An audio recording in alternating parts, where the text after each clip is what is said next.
Hello, പുതിയൊരു വീഡിയോയിലേക്ക് എല്ലാവർക്കും സ്വാഗതം. ഇന്നത്തെ വീഡിയോയിൽ സൺഡേ സ്പെഷ്യൽ ലഞ്ച് പ്രിപ്പറേഷൻ കണ്ടാലോ? ഞാനിവിടെ നെയ്ച്ചോറും വറുത്തരച്ച ചിക്കൻ കറിയും വറുത്തരച്ച ബീഫ് കറിയും പിന്നെ ചിക്കൻ്റെ കാലുമാണ് ഞാനിവിടെ ഇന്ന് പ്രിപ്പയർ ചെയ്യുന്നത്. ഞാനിവിടെ 1/2 കിലോ ബീഫാണ് എടുത്തേക്കുന്നത്. അതിൽ എല്ലുള്ളതും എല്ലില്ലാത്തതായിട്ടുള്ള പീസാണ് എടുത്തേക്കുന്നത്. ഇനി ഇതിനാവശ്യമായ മഞ്ഞൾപ്പൊടി, മുളക് പൊടി ഞാനിവിടെ മാരിനേറ്റ് ചെയ്യാൻ ആവശ്യമായത് മാത്രമാണ് ഇട്ട് കൊടുക്കുന്നത്. ഇനി മല്ലിപ്പൊടി ഇട്ട് കൊടുക്കാം. ഇനി ഇതിലേക്ക് ഉപ്പിട്ട് കൊടുക്കാം. കുറച്ച് കുരുമുളക് പൊടിയും കൂടി ഇട്ട് കൊടുക്കുന്നുണ്ട്. ഇനി ഇതിലേക്ക് കുറച്ച് പച്ച വെളിച്ചെണ്ണ ഒഴിച്ച് നന്നായിട്ട് മിക്സ് ചെയ്തെടുക്കാം. ഇനി ഇതിലേക്ക് കുറച്ച് സവാള ഇട്ട് കൊടുക്കാം. കുറച്ച് വെളുത്തുള്ളി ഇഞ്ചി ചതച്ചത്, കുറച്ച് തക്കാളി ഇട്ട് കൊടുക്കുന്നുണ്ട്. ഇനി ഒരിത്തിരി വെള്ളമാണ് ഒഴിച്ചു കൊടുക്കുന്നത്. വേവാൻ ആവശ്യമായ വെള്ളം ബീഫിൽ നിന്ന് ഇറങ്ങി വരും, അതുകൊണ്ട് ഒരുപാട് വെള്ളം ഒഴിക്കേണ്ട. ഇനി ഇതൊന്ന് അടച്ചു വെച്ച് 2-3 വിസിൽ വരുന്നത് വരെ വേവിച്ചെടുക്കാം. ബീഫ് വെന്ത് വരുമ്പോഴത്തേക്കും ഇതിനുള്ള മസാല റെഡിയാക്കി എടുക്കാം. പാൻ ചൂടാവുമ്പോൾ അതിലേക്ക് വെളിച്ചെണ്ണ ഒഴിച്ചു കൊടുക്കാം. വെളിച്ചെണ്ണ ചൂടാവുമ്പോൾ അതിലേക്ക് 2 പട്ട ഇട്ട് കൊടുക്കാം. കൂടെ 2 ഏലക്കായും കൂടി ഇടുന്നുണ്ട്. കുറച്ച് കുരുമുളക് ഇട്ട് കൊടുക്കുന്നുണ്ട്. കുറച്ച് പെരിഞ്ചീരകം. ഇനി ഇവയെല്ലാം ഈ വെളിച്ചെണ്ണയിൽ കിടന്ന് ഒന്ന് മൂത്ത് വരുന്നത് വരെ വെയിറ്റ് ചെയ്യാം. ഇതെല്ലാം മൂത്ത് വന്നിട്ടുണ്ട്. ഇനി ഇതിലേക്ക് അരമുറി തേങ്ങ ചിരകിയതും കൂടി ഇട്ട് കൊടുക്കാം. ഇനി ഇതിലേക്ക് കുറച്ച് ചെറിയുള്ളി അരിഞ്ഞത് ഇട്ട് കൊടുക്കാം. കുറച്ച് കറിവേപ്പില. ഇനി ഈ തേങ്ങ ബ്രൗൺ കളർ ആവുന്നത് വരെ ഒന്ന് വറുത്തെടുക്കാം. ഇനി ഇതിൻ്റെ കൂടെ 2 ക്ലവും കൂടി ഇട്ട് കൊടുക്കുന്നുണ്ട്. തേങ്ങ ഏകദേശം മൂത്ത് വന്നിട്ടുണ്ട്. ഇനി ഇതിലേക്ക് കുറച്ച് ഗരം മസാലയാണ് ഇട്ട് കൊടുക്കുന്നത്.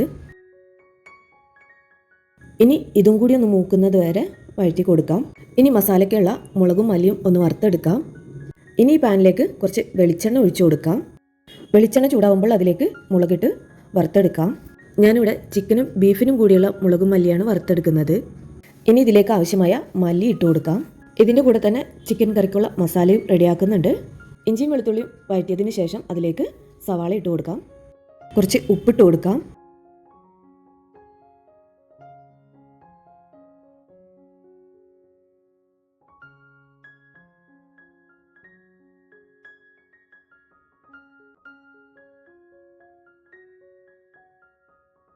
മല്ലിയും മുളകും മൂത്ത് വന്നിട്ടുണ്ട്. ഇനി ഇതൊന്ന് അരച്ചെടുക്കണം. ചിക്കൻ കറിയുടെ സവാള വഴന്നു വന്നിട്ടുണ്ട്. ഇനി ഇതിലേക്ക് തക്കാളി ഇട്ട് കൊടുക്കാം. പച്ചമുളക് ഇട്ട് കൊടുക്കാം.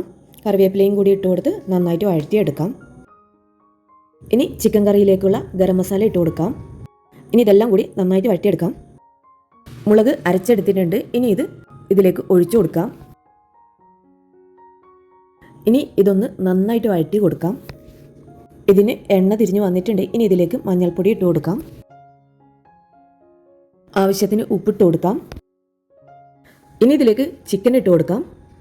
ഇനി ഇത് നന്നായിട്ട് മസാലയായിട്ട് മിക്സ് ചെയ്തെടുക്കാം. കുറച്ച് വെള്ളം ഒഴിച്ച് കൊടുക്കുന്നുണ്ട്. ഇനി ഇതൊന്ന് അടച്ചു വെക്കാം. അത് അവിടെ കിടന്നൊന്ന് വേവട്ടെ. ഇനി നെയ്ച്ചോറ് ഉണ്ടാക്കിയെടുക്കാം. ഞാനിവിടെ 1 കപ്പ് ജീരകശാല അരിയാണ് എടുത്തേക്കുന്നത്. ഇനി ഒരു കുക്കർ ചൂടാവുമ്പോൾ അതിലേക്ക് വെളിച്ചെണ്ണ ഒഴിച്ച് വെളുത്തുള്ളിയും ഇഞ്ചിയും ചതച്ചത് ഇട്ട് കൊടുക്കാം. ഇനി ഇതൊന്ന് മൂത്ത് വരുമ്പോൾ ഇതിലേക്ക് കുറച്ച് സവാള ഇട്ട് കൊടുക്കാം. ഇനി ഇതൊന്ന് നന്നായിട്ട് വഴറ്റിയെടുക്കാം. സവാള വഴന്ന് വന്നിട്ടുണ്ട്. ഇനി ഇതിലേക്ക് കഴുകി ഊറ്റി വെച്ചിരിക്കുന്ന അരി ഇട്ട് കൊടുക്കാം. ഇനി ഈ അരി വെള്ളമൊക്കെ വറ്റി നന്നായിട്ട് വറുത്തെടുക്കാം. അരി പൊട്ടുന്നതാണ് ഇതിൻ്റെ പാകം. ഇനി ചിക്കൻ കറിയിലേക്ക് ചിക്കൻ മസാല ആഡ് ചെയ്ത് കൊടുക്കാം. ചിക്കൻ മസാല മിക്സ് ചെയ്തതിന് ശേഷം വീണ്ടും അടച്ചു വെക്കാം. അരി നന്നായിട്ട് ഫ്രൈ ആയിട്ടുണ്ട്. ഇനി ഇതിലേക്ക് തിളച്ച വെള്ളം ഒഴിച്ചു കൊടുക്കാം. 1 കപ്പ് അരിക്ക് 1.5 കപ്പ് വെള്ളമാണ് ഞാനിവിടെ ഒഴിച്ചു കൊടുക്കുന്നത്. ഇത് സ്പൈസസ് ഒക്കെ ഇട്ട് തിളപ്പിച്ച വെള്ളമാണ്. ഇനി ഇതിലേക്ക് ആവശ്യത്തിന് ഉപ്പിട്ട് കൊടുക്കാം. ഇനി ഇതിലേക്ക് കുറച്ച് ഗീയും ചെറുനാരങ്ങ പിഴിഞ്ഞതും കൂടി ഒഴിച്ച് അടച്ചു വെച്ച് 1 വിസിൽ വരുന്നത് വരെ വെയിറ്റ് ചെയ്യാം. ഇനി വറുത്തരച്ച ബീഫ് കറി ഉണ്ടാക്കാം. ചട്ടി ചൂടാകുമ്പോൾ അതിലേക്ക് വെളിച്ചെണ്ണ ഒഴിച്ച് ഇഞ്ചിയും വെളുത്തുള്ളിയും ഇട്ട് കൊടുക്കാം. ഇനി ഇതൊന്ന് മൂക്കുന്നത് വരെ വഴറ്റിയെടുക്കാം. ഇനി ഇതിലേക്ക് കുറച്ച് ചെറിയുള്ളിയും സവാളയും പച്ചമുളകും ഇട്ട് കൊടുക്കാം. ഇനി ഇതെല്ലാം നന്നായിട്ടൊന്ന് വഴറ്റിയെടുക്കാം. ഇനി കുറച്ച് കറിവേപ്പില ഇട്ട് കൊടുക്കാം. തക്കാളി ഇട്ട് കൊടുക്കാം. ഇനി ഇതെല്ലാം നന്നായിട്ടൊന്ന് വഴറ്റി കൊടുക്കാം. വഴന്നു വന്നിട്ടുണ്ട്. ഇനി ഇതിലേക്ക് വേവിച്ച് വെച്ച ബീഫ് ഇട്ട് കൊടുക്കാം. ഇനി ഇതിവിടെ കിടന്നൊന്ന് തിളക്കട്ടെ. അപ്പോഴത്തേക്കും ചിക്കൻ എന്തായി നോക്കാം. ചിക്കന് നന്നായിട്ട് എണ്ണയൊക്കെ തെളിഞ്ഞ് വന്നിട്ടുണ്ട്. ചിക്കൻ കറി ഇവിടെ റെഡി ആയിട്ടുണ്ട്. ഇനി ഫ്ലെയിം ഓഫ് ചെയ്ത് വെക്കാം. ചോറിന് വിസിലൊക്കെ വന്ന് എയറൊക്കെ പോയിട്ടുണ്ട്. അപ്പോൾ ചോറും ഇവിടെ റെഡി ആയിട്ടുണ്ട്. ഇനി ബീഫ് കറി എന്തായി നോക്കാം. ബീഫ് കറി നന്നായിട്ട് തിളച്ചിട്ടുണ്ട്. ഇനി തേങ്ങ വറുത്തരച്ച കൂട്ടും കൂടി ആഡ് ചെയ്ത് കൊടുക്കാം. ഇനി ഇതൊക്കെ ഒന്ന് മിക്സ് ചെയ്ത് തിളച്ച് അത് അവിടെ കിടന്നൊന്ന് വറ്റട്ടെ. അപ്പോഴത്തേക്കും ചിക്കൻ്റെ കാലൊന്ന് മസാലയാക്കി എടുക്കാം. അതിനായി ഒരു ഫ്രൈ പാനിലേക്ക് കുറച്ച് വെളിച്ചെണ്ണ ഒഴിച്ചു കൊടുക്കുന്നുണ്ട്. വെളിച്ചെണ്ണ ചൂടായിട്ടുണ്ട്. ഇനി ഇതിലേക്ക് ഇഞ്ചിയും വെളുത്തുള്ളിയും ചതച്ചത് ഇട്ട് കൊടുക്കാം. ഇഞ്ചിയും വെളുത്തുള്ളി മൂത്ത് വന്നിട്ടുണ്ട്. ഇനി ഇതിലേക്ക് സവാള അരിഞ്ഞത് ഇട്ട് കൊടുക്കാം. കുറച്ച് ഉപ്പിട്ട് കൊടുക്കാം. ഇനി ഇതെല്ലാം ഒന്ന് നന്നായിട്ട് വഴറ്റിയെടുക്കാം. ഇനി ഇതിലേക്ക് തക്കാളിയും പച്ചമുളകും ഇട്ട് കൊടുക്കാം. ഇതെല്ലാം നന്നായിട്ട് വഴന്ന് വന്നിട്ടുണ്ട്. ഇനി ഇതിലേക്ക് ഗരം മസാല ഇട്ട് കൊടുക്കാം. കുരുമുളക് പൊടി ഇട്ട് കൊടുക്കാം. ഇനി ഇതെല്ലാം കൂടി ഒന്ന് വഴറ്റി കൊടുക്കാം. കറിവേപ്പില ഇട്ട് കൊടുക്കാം. ഇനി ഇതിലേക്ക് വറുത്തരച്ച മുളകും കൂടി ഒഴിച്ചു കൊടുക്കാം. ഇനി ഇതെല്ലാം കൂടി നന്നായിട്ടൊന്ന് വഴറ്റി കൊടുക്കാം. എണ്ണയ്ക്ക് ഒന്ന് തെളിഞ്ഞ് വരുമ്പോൾ അതിലേക്ക് കഴുകി വൃത്തിയാക്കി വെച്ചിരിക്കുന്ന ചിക്കൻ്റെ കാലിട്ട് കൊടുക്കാം. ഇനി ഇതെല്ലാം നന്നായിട്ടൊന്ന് മിക്സ് ചെയ്ത് കൊടുക്കാം.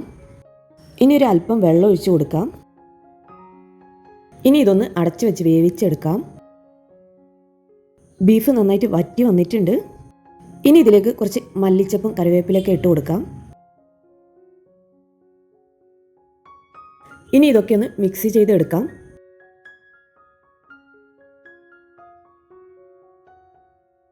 ബീഫ് നന്നായിട്ട് ഡ്രൈ ആയിട്ട് വന്നിട്ടുണ്ട്.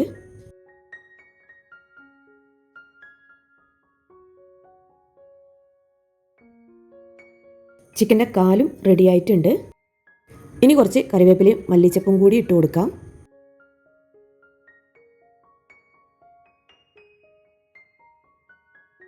സൺഡേ സ്പെഷ്യൽ ലഞ്ച് റെഡി ആയിട്ടുണ്ട്.